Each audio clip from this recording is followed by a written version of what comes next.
দিদির সৎ সৈনিক আজ থেকে নাই, প্রথম থেকেই আছে। আর যেখানে যেখানে প্রোগ্রাম হয় বা আমাকে কোনো কর্মসূচি যদি আমি পাই, তো চোপড়া হলো, গোয়ালপুর হলো, ইসলামপুর হলো, চাকুলিয়া হলো, আমি প্রত্যেকটি জেলাতে আমি যাই ওখানে।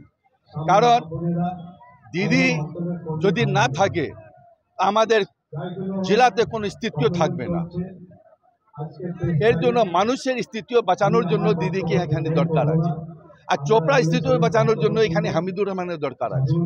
লাগছে এটা আজকে লাস্ট আপনার কর্মী সম্মেলন, কিন্তু এটা কর্মী সম্মেলন আমি দেখছি না, এখানে তো আমি দেখি জনসভা, জোয়ার ভাটা হয়ে গেছে এখানে। প্রত্যেকটি অঞ্চলে আমি প্রোগ্রামে গেলাম, চোপড়া ব্লকের, আমি দেখে অনেক খুশি হলাম। বেশিরভাগ দেখেছি ওখানে মহিলা যারা ব্যস্ত থাকে সবসময় বাড়ির ভিতরে, কিন্তু ছুটে ছুটে নিজে বাড়ি থেকে বের হয়ে যায় যখনই দিদির মিটিংয়ের কথা চলে আসে, দিদির কোনো সম্মেলনের কথা চলে আসে, হামিদুর রহমান চাহিদা দেখানোর জন্য প্রত্যেকটি সভাতে আমি দেখলাম যে মঞ্চ ভাঙার জন্য কোনো জায়গা এখানে নাই যেখানে মহিলাগুলো বসে নাই, প্রত্যেকটি জায়গাতে আমি দেখলাম। তো এই জন্য অনেক খুশি।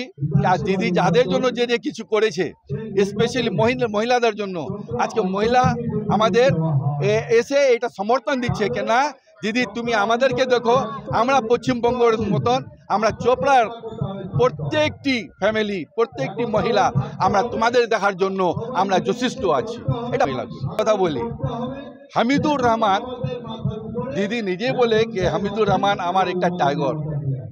কারণ যে জিনিসটা ও থেমে নেয় সেই জিনিসটা করিয়ে দেখে। ও কোনোদিন পদ চায় না। হামিদুর রহমান কোনোদিন বলেনি কি দিদি আমাকে মন্ত্রী পদ দাও, আমি অতদিন থেকে সিনিয়র আছি। শুধু একটাই কথা বলে যে দিদি আমার চোপড়াকে সাজানোর জন্য অমুক জিনিস লাগবে। এই জিনিসটা নিয়ে দিদি সবসময় ওকে ভিতরে রেখেছেন।